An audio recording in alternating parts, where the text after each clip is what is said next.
अस्सलाम वालेकुम friends, welcome to कार्टेड short. आज हमने करने हैं जी MGD 211 के 3 lectures which is lecture number 32, 33, 34। सारे आपस में इंटरलिंक्ड हैं, कोई इतने कॉम्प्लिकेटेड नहीं है, इसलिए जल्दी से हम इन्हें कवर करेंगे क्योंकि पेपर्स नज़दीक आ रहे हैं। आप चैनल को सब्सक्राइब करें और तब तक जो है वो हम वीडियो स्टार्ट करते हैं। अच्छा जी, आपका जो लेसन नंबर 32 है that is about personal selling. सबसे पहले हमने यहाँ पे देखना है इस लेक्चर में जो उन्होंने हमसे एड्रेस किया है वो ये है कि अगर आपने एडवर्टाइजिंग एजेंसी के पास आप गए हैं और आप कोई अपना प्रोडक्ट लेके गए और आपने उन्हें कहा है कि कोई कैंपेन चला दें भैया और हमारा ये जो वो काम है ना इसको ज़रा थोड़ा चार चांद से लगा दें, तो इसमें अब जो वो एडवर्टाइजिंग एजेंसी है वो क्या क्या काम करती है वो बताए हुए हैं इन्होंने। ठीक है, सबसे पहले वो देखेगी कि टारगेटेड ऑडियंस कौन सी है, मतलब एज ग्रुप के लिहाज से, इंटरेस्ट के लिहाज से, इनकम के लिहाज से जो आपके प्रोडक्ट के बेसिक यूजर्स हैं। उसके बाद वो क्या करेंगे कि एस्टैब्लिश द एडवर्टाइजिंग बजट किस बेस पे बनता है कि आपकी एक्सपेक्टेड सेल कितनी है, कि आप कितना प्रोडक्ट सेल कर लोगे, कितना कमा लोगे, कितना एडवर्टाइजमेंट पे लगा सकते हो, वो डिसाइड होता है। Considering of a marketing objective, marketing का ऑब्जेक्टिव भी होता है। कुछ मार्केटिंग्स वाले ऐसे होते हैं जिनका मकसद ये होता है कि अगला बंदे को सिर्फ आपके प्रोडक्ट की थोड़ी सी अवेयरनेस हो जाए। कुछ होते हैं जो मार्केट में ज़रा कंपटीशन देना चाह रहे होते हैं, और भी जो है वो काफ़ी सारे लोग हैं। तो इसमें क्या चीज़ें आ जाती हैं कि आपके पास, और तीसरी चीज़ ये है कि कंसिडरिंग द कंपटीटर, मतलब ये कि अगर आपके ही फील्ड के, अगर जैसे आप कोई साबुन एडवर्टाइज करा रहे हैं और बाकियों के पास भी साबुन ही है और वो उनकी एडवर्टाइजमेंट कितनी हैवी चल रही है और उनको कितने उनके लोग यूजर्स हैं और उनके कितने पसंद करने वाले हैं, तो उस हिसाब से भी आप डिसाइड करते हैं कि आप अपनी एडवर्टाइजमेंट पे कितना पैसा लगाने वाले हैं। उसके बाद जो कैंपेन वाले हैं वो लोग क्या करते हैं कि वो एडवर्टाइजिंग मैसेज तैयार करते हैं। ठीक है, वो किस हिसाब से होता है कि आया आपने कोई सेल लगाई है, आपने कोई प्राइस बॉन्ड निकाला है, आपने कोई मतलब जो भी अक्सर हम देखते रहते हैं कि 25 रुपए की बचत या जीते मोटर कार और ये और वो फला फला टाइप के जो वो होते हैं, तो वो डिफरेंट होते हैं। तो ये एडवर्टाइजिंग एजेंसी का काम होता है कि वो देखें कि मैसेज किस तरह का है, उसको हमने किस तरह बना कर दिखाना है। क्रिएट द एडवर्टाइजिंग मैसेज, फिर वो मैसेज तैयार किया जाता है, मतलब कलर कौन सा यूज होगा, कार्टून से होगा या कोई मॉडल यूज होगी, लैंग्वेज कैसी होगी, वर्ड्स कौन से होंगे, ये सारी चीजें एजेंसी ही सिलेक्ट करती है। और जो है वो सिलेक्ट द अप्रोप्रिएट मीडिया, कि आपका प्रोडक्ट कैसा है। अगर तो मतलब कोई फार्मर्स का यूज करने वाला प्रोडक्ट है तो फार्मर्स ज्यादा रेडियो सुनते हैं, उनके पास टीवी देखने का टाइम नहीं होता, तो फिर आप अपना ऐड रेडियो पे चलाएंगे। अगर जो है वो कोई जॉब्स ऐड हैं जो कि बड़ी तसल्ली से पढ़ने वाले हैं, कोई इस टाइप की चीज है, तो वो न्यूज़पेपर्स में पब्लिश होते हैं। नहीं तो जो है वो जरा अट्रैक्टिव सा आपने कुछ बनाकर दिखाना है तो आप मोस्टली टेलीविजन पे यूज करते हैं। आपके सोशल मीडिया पर और तरह की चीजें आती हैं, तो वो आपने मीडियम सेलेक्ट करना होता है, आपने नहीं, आपके एडवर्टाइजिंग कैंपेन वालों ने। एवेल्युएट द एडवर्टाइजिंग इफेक्टिवनेस, फिर उसके बाद इनका काम ये होता है कि ये पता करें कि आया हमारा मैसेज कितना इफेक्टिव था, लोगों को कितना पसंद आया, कितनी उनमें अवेयरनेस क्रिएट हुई, कितना वो अच्छा कम्युनिकेट कर सका। ये सारी चीजों का अंदाजा लगाते हैं, और सारी चीजों का अंदाजा लगाते हैं एडवर्टाइजिंग रिसर्चर्स, जो कि ये इन सब सवालों के जवाब जो है वो लेकर आते हैं। ये होते हैं एडवर्टाइजिंग रिसर्चर्स। उसके बाद जिक्र किया गया है जी पर्सनल सेलिंग का। पर्सनल सेलिंग ये होती है जबकि एक सेल रिप्रेजेंटेटिव 1-on-1 जो है वो कस्टमर के साथ राब्ता कायम करता है, उससे बातचीत करता है। अब ये कैसे होता है, जब आप कार्स के बड़े बड़े शोरूम्स में जाते हैं या आपको वॉशिंग मशीन खरीदनी है या फ्रिज खरीदनी है, थोड़ी बड़ी इन्वेस्टमेंट है, तो आपको जो है वो सेल्समैन आपके साथ कम्युनिकेट करते हैं, आपको बताते हैं कि अच्छा ये ऐसे हैं, ये इसके फीचर्स हैं, फला फला फला, आपसे कम्युनिकेट करते हैं। That is personal selling. Personal selling की सिचुएशंस कौन कौन सी हो सकती हैं? रिटेल सेलिंग है, मतलब ये कि आपने प्रोडक्ट सीधे बायर को अगर बेच रहे हैं आप, वो हो सकता है आपकी कोई कार वगैरह हो, आपका कोई वॉशिंग मशीन है, वो आप सीधे बायर को बेच रहे हैं। इंडस्ट्रियल सेलिंग ये होती है कि अगर आपको बड़ी मैन्युफैक्चरिंग मशीनरी बेच रहे हैं तो वो इंडस्ट्रियल सेलिंग होगी।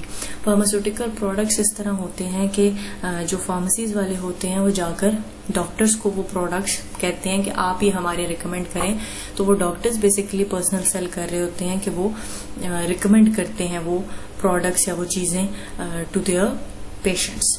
ठीक हो गया जी। आगे हम देख लेते हैं लेसन नंबर, रीड मोड कर लेते हैं। लेसन नंबर 33 पर्सनल सेलिंग की कंटिन्यूटी है। इसमें हमने क्या करना है और इसमें क्या देखना है वो हम जल्दी से देख लेते हैं।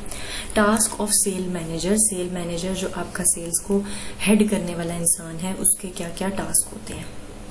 सबसे पहले तो उसका काम है कि वो सेल ऑब्जेक्टिव को लुक आफ्टर करे कि आप इंक्रीज करना चाह रहे हैं सेल को कंट्रोल करना चाह रहे हैं। सेल कंट्रोल उस सूरत होती है कि अगर जैसे आपके पास कैपिटल में कोई प्रॉब्लम है, कोई इशू है, तो आप जो है वो सेल्स को थोड़े वक्त के लिए कंट्रोल कर लेते हैं। तो वो चीजें सेल्स मैनेजर ही देखता है। ऑर्गेनाइजेशन ऑफ टीम, टीम को अच्छे तरीके से टीम के लोगों को सेलेक्ट करना और उनके जोड़े रखना और उन्हें साथ लेकर चलना भी आपके सेल्स मैनेजर का काम है। इम्प्लीमेंटेशन ऑफ प्लान्स, उनको प्लान समझाना, उनसे प्लान्स एग्जीक्यूट करवाना भी सेल्स मैनेजर का काम है।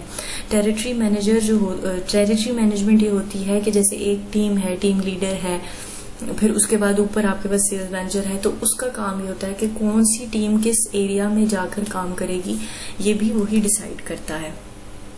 Personal selling task, personal selling में कौन कौन सी चीजें आती हैं, मतलब ये कि उसमें कितने टास्क इन्वॉल्व होते हैं, अब हम उन्हें देख लेते हैं। सबसे पहले जो अगर आप सेलर हैं, पर्सनल सेलर हैं, आपने क्या करना है, ऑर्डर को बुक करना है।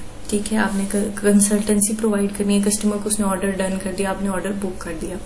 प्रोसेसिंग ऑफ ऑर्डर, आपने उसको वो सारा शिपमेंट करवाई, सारा कुछ करवाया, तो ये आपकी प्रोसेसिंग हो गई। क्रिएटिव सेलिंग ये होती है कि आप बड़े तरीकों से आप अपने बायर को पर्सुएट करते हैं, उस पर प्रेशर डालते हैं, उसे इन्फ्लुएंस करते हैं कि वो आपका प्रोडक्ट खरीदने पर मजबूर हो जाए।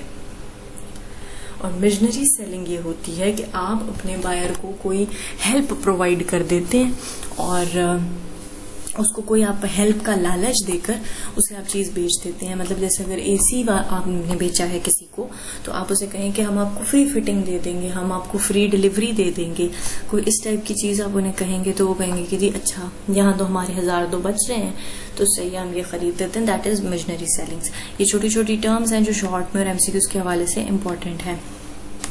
अच्छा, उसके बाद आपने करना होता है प्रोस्पेक्टिंग एंड क्वालिफाइंग। ठीक है, मतलब ये कि कौन काम के लिए कैपेबल है, ये आपके सेल्स मैनेजर का भी काम हो सकता है या आपके बाकी हेड्स का भी काम हो सकता है कि कौन इंसान जो है वो ज्यादा कैपेबल है बेचने के लिए। और फिर जो आपके सेलर्स होते हैं वो आइडेंटिफाई करते हैं कि कौन सा इंसान खरीदने वाला लगता है, कि जो हमारा प्रोडक्ट वाकई खरीदने आया, हमारा टाइम वेस्ट नहीं करने आया। ठीक है, उसमें आपकी चीज कौन कौन सी चीजें डिपेंड करती हैं कि सेल्समैन को कैसे पता चलेगा कि कौन से लोग हमारा प्रोडक्ट खरीदने आए। Location of the industry, let's suppose कि अगर लाहौर गुलबर्ग में है कोई जगह, तो मोस्टली वहां पर आप कहेंगे कि अपर क्लास के लोग रहते हैं इर्द गिर्द, तो वहां पे जो लोग आएंगे वो वेल ऑफ होंगे और वो शायद खरीदने ही आएंगे। To know about the decision maker of the organisation, अगर आपका जो फर्म का जो आपका ऑर्गेनाइजेशन का डिसीजन मेकर है, अगर उसका नाम इतना वेल नोन है और अगर कोई उसके बारे में जानता है, तो ऑफ कोर्स वो आपका प्रोडक्ट खरीदने ही आया है। साइज ऑफ द ऑर्डर से भी पता लग जाता है कि अगर किसी को बहुत ज्यादा मिकदार में चाहिए, या मोड ऑफ पेमेंट वो किस तरह करता है, कैश पेमेंट है, क्रेडिट कार्ड पेमेंट है, ये छोटी छोटी वो चीजें हैं जो कि बताती हैं कि एक बायर वाकई ही क्वालिफाई कर रहा है खरीदने के लिए या वो बस वैसे ही टाइम पास कर रहा है। टेक्निक फॉर प्रोस्पेक्टिंग, दो टेक्निक्स यूज होती हैं, स्नोबॉल टेक्निक और cold converging technique. Snowball technique ये होती है कि आपके पास कोई अच्छा सोखा जब आता है कस्टमर, तो आप उसे कहते हैं कि आप अपने सर्कल में जो है वो हमें रिकमेंड करें। और कोल्ड कन्वर्जिंग टेक्निक ये होती है कि आप एक एक कंपनी के दरवाजे पर जाकर कहें कि हमारा प्रोडक्ट ले लें। Feature of the prospective buyer, prospective buyers के फीचर्स क्या होते हैं, एज से भी आपको अंदाजा हो जाता है, इंटरेस्ट से भी प्रेफरेंस उनकी जो होती हैं, मतलब उनकी एज अगर ज़्यादा है, थोड़े मेच्योर हैं, इंटरेस्ट कितना उनका महंगी चीज़ में उनका इंटरेस्ट, और वो कितनी महंगी महंगी चीज़ों को प्रेफरेंस दे रहे हैं, उन्हें वो पसंद आ रही हैं, उन चीज़ों से आपको समझ आती है। Getting appointment from the customers, अगर आप कस्टमर के पास अपॉइंटमेंट लेके उसको जाने के कहने जा रहे हैं कि मेरा प्रोडक्ट खरीद लो, तो उसके क्या फ़ायदे और क्या नुकसान हैं। फ़ायदे ये हैं कि वो आपकी बात पूरी तरह सुनेगा और आपको रिस्पेक्ट देगा, मतलब उसे लगेगा कि आप एक वेल मैनर्ड इंसान हैं। डिसएडवांटेजेस ये हैं कि अगर आपने अपॉइंटमेंट ली हुई है, वो पहले से ही दिमाग बना के बैठ जाएगा कि मैंने नहीं खरीदना प्रोडक्ट, मैं तो उसको भगा देना है, ठीक है। और ये भी हो सकता है कि सेल्स पर्सन मोस्टली टाइम पर पहुंच ही ना पाए, और अगर विदाउट अपॉइंटमेंट आप जाएंगे तो वो ये सोचेगा कि कितना अनऑर्गेनाइज्ड इंसान है, कोई टाइम की कदर ही नहीं है। लेकिन फायदा ये होगा कि वो मेंटली प्रिपेयर नहीं होगा, तो वो शायद आपकी बातों में आ जाए और आपका प्रोडक्ट खरीद ले। बैरियर्स क्या हो सकते हैं सेल पर्सन के लिए? सिक्योरिटी गार्ड होते हैं, रिसेप्शनिस्ट होते हैं, जूनियर ऑफिसर्स होते हैं, जो मेन पार्टी तक आपको पहुंचने नहीं देते। कौन सी टेक्निक्स यूज की जा सकती हैं उन बैरियर्स को हैंडल करने के लिए? वो ये है कि आप छोटे मोटे तोहफे तोहफे दे दें। आप अपनी ऑर्गेनाइजेशन, अगर वेल नोन ऑर्गेनाइजेशन है तो आप उसका नाम इस्तेमाल कर सकते हैं कि मैं फलां ऑर्गेनाइजेशन से आया हूँ, आप रिक्वेस्ट कर सकते हैं, the best thing you can do. और उसके बाद ये है कि presenting and demonstrating a full explanation of the product, its feature and it's uses.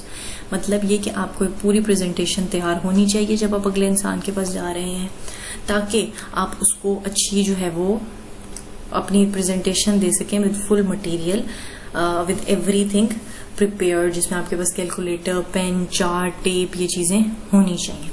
अच्छा जी, अब देख लेते हैं लेसन नंबर 34 को। हम इसका रीड मोड ऑन कर लेते हैं। That is also about sales, but it is about sales promotion.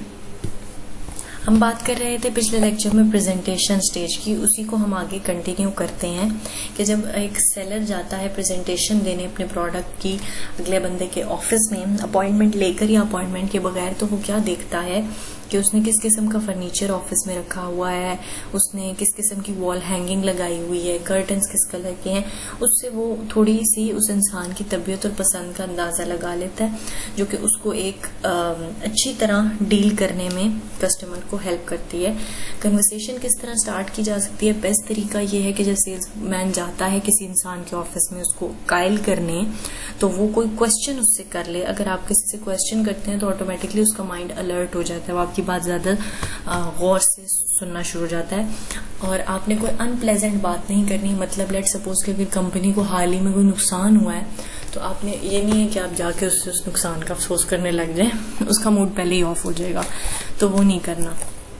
अच्छा जी, पहला स्टेज आपका है इंटरेस्ट स्टेज ये होता है कि जो आपका सेल्स पर्सन है वो इंटरेस्ट डेवलप करने की कोशिश करता है कस्टमर का प्रोडक्ट में, उसको फायदे बताकर, प्राइस बताकर, वारंटी बताकर, सेल सर्विसेज बताकर, एक्सचेंज की ऑप्शन बताकर। ऑब्जेक्शन स्टेज ये होती है कि अगर तो कस्टमर ने आपसे थोड़े बहुत सवाल जवाब करने शुरू कर दिए आपके प्रोडक्ट के मुतालिक, तो ये इस चीज की निशानी होती है कि वो आपके प्रोडक्ट में थोड़ा बहुत इंटरेस्ट ले रहा है, या शायद वो आपको प्रोडक्ट खरीद लेगा। क्लोजिंग स्टेज ये होती है कि आप बुकिंग, जो कस्टमर होता है वो बुकिंग कर देता है और ऑर्डर बुक हो जाता है, एग्रीमेंट डन हो जाता है। और उसके बाद आता है आपका फॉलोअप स्टेज, जिसमें फॉलोअप लिया जाता है और आपका शिपमेंट जो होती है वो डिलीवर कर दी जाती है कस्टमर के डोर स्टेप पर, या जहां पर भी उसको रिक्वायर्ड होता है। Attention, interest, desire and act have been covered in this way. AIDA का वर्ड यूज किया जाता है, आपसे एमसीक्यूज में पूछा जा सकता है कि एडा स्टैंड्स फॉर व्हाट, तो आपको पता होना चाहिए कि AIDA stands for attention, interest, desire. Sceptic customers कौन से होते हैं?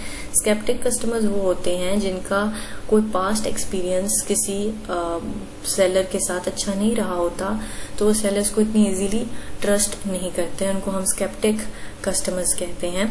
इनोवेशन इन सेल्स, कौन कौन सी इनोवेशंस यूज हो रही हैं जी? टेली मार्केटिंग हो रही है, जो कि मैंने आपको 41 से 45 के लेक्चर में मार्केटिंग को कवर किया हुआ है, तो वो अगर आपने नहीं देखा तो वो देख सकते हैं, सबको बेहतर समझ आ जाएगी। सेल्स प्रमोशंस, आप किस तरह से सेल्स प्रमोशन कर सकते हैं? सेल्स प्रमोशन क्या होता है? सेल्स प्रमोशन होती है बहुत थोड़े टाइम के लिए प्रमोशन होती है, आप इसको कह सकते हैं कि अपील करने का एक तरीका है कस्टमर्स को, लेकिन फॉर शॉर्ट टाइम बीइंग आप इसको यूज करते हैं। मतलब जैसे कि अगर जैसे आप किसी मॉल में जाते हैं, वहां पर कोई बड़ा सा स्टॉल ग्राउंड फ्लोर पे लगा होता है, जो कोई गेम प्ले कर रहे होते हैं, कोई कॉन्टेस्ट कर रहे होते हैं, कोई क्विज शो कर रहे होते हैं। अब उस सब का क्या मकसद होता है? वो 1-2 दिन के लिए होता है, लोगों को एंटरटेन करने का जरिया। वो इसलिए होता है कि वो प्रमोशन कर रहे होते हैं अपने प्रोडक्ट की थोड़े से टाइम के लिए, 1 दिन के लिए, और फिर वो वहां से वाइंड अप करके चले जाते हैं। तो वो किसी भी किस्म का कॉन्टेस्ट अरेंज कर सकते हैं, वो कोई ट्रेड शो हो सकता है, मतलब कि वो कोई आपको बुक स्टॉल लगा दें, कोई अक्सर गाड़ी लाकर खड़ी कर दी जाती है मॉल में, बड़ी ऑडी या फला कोई भी, और वो दिखाई जाती है, लोग उसके साथ पिक्चर्स बना के खुश होते हैं, और मतलब एक तरह से प्रोडक्ट की भी प्रमोशन हो रही होती है। Point of purchase also called point of sale. ये क्या होता है? इससे पता चलता है कि मतलब ये है कि जैसे लेट्स सपोज कि अगर आप किसी सुपरमार्केट में गए हैं और कोई प्रोडक्ट बिल्कुल ऐसे रैक पर आपके फेस लेवल पर आपके सेट है कि आपकी ना चाहते हुए भी उस पे नजर पड़ जाती है, ठीक है, तो आप क्या करेंगे उसको खरीद लेंगे, एज कम्पेयर टू जो कि नीचे वाले शेल्फ पे पड़ा होगा या बहुत ऊपर पड़ा होगा, तो आपको जो सामने दिखेगा आप वो ऑप्शन अवेल कर लेंगे। पब्लिसिटी होती है आपकी मैस मीडिया के थ्रू, वो आपकी पॉजिटिव हो सकती है, नेगेटिव हो सकती है। पब्लिसिटी का कंट्रोल आपके हाथ में नहीं होता। बहुत सारे लोग जो है वो पब्लिसिटी स्टंट्स करते हैं, जानकर अच्छी बुरी रेपो देते हैं ताकि वो सिर्फ न्यूज में आ सकें। New releases are brief statements और video programme releases to the press. अगर जैसे कंपनी अपनी कोई न्यू रिलीज की कोई वीडियो जो है वो शेयर कर देती है, जैसे सॉन्ग्स की वीडियोस हल्की हल्की टीजर्स टाइप आ जाते हैं, उसको प्रेस रिलीज कहा जाता है, जो वो खुद ही प्रेस को दे देते हैं। और उसके अलावा जो कॉन्फ्रेंसेस होती हैं जिसमें प्रेस को बुलाकर बातचीत की जाती है, उनको प्रेस ब्रीफिंग कहा जाता है। आई होप कि आपको लेक्चर समझ आ गए होंगे। नोट्स चाहिए तो मैं डिस्क्रिप्शन में मैं अपना फेसबुक आईडी मेंशन करी हूँ, आप वहां जाके मुझे मैसेंजर पर मैसेज कर सकते हैं, हैंडआउट्स मिल जाएंगे, और कोई फर्दर हेल्प चाहिए तो आपको मिल जाएगी। आई होप कि आप लोगों को समझ आ गई होगी। स्टिल एनी क्वेश्चंस देयर तो आप पूछ सकते हैं। मिलेंगे नेक्स्ट लेक्चर के साथ। टिल देन टेक केयर, अल्लाह हाफिज।